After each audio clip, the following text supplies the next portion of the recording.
Your tire pressure light turns on. It's night, no gas station nearby. This small gadget could save you in minutes. And you say, wow. Gas station air pumps are always broken, expensive, or miles away, and carrying a big wired compressor in your trunk. Nobody wants that. That's why so many drivers are switching to this.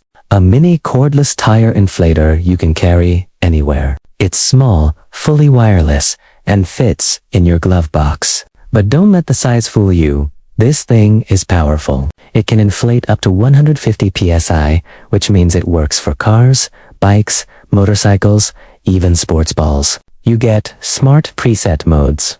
Just select and press start. My favorite part. Auto shut off. Set your pressure and walk away. It stops by itself. No over-inflating.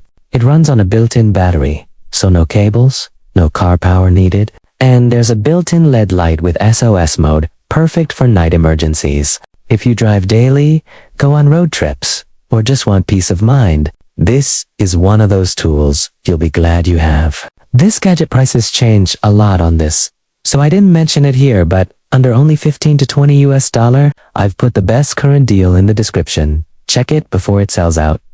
Thanks for watching, and subscribe our channel for unique gadgets.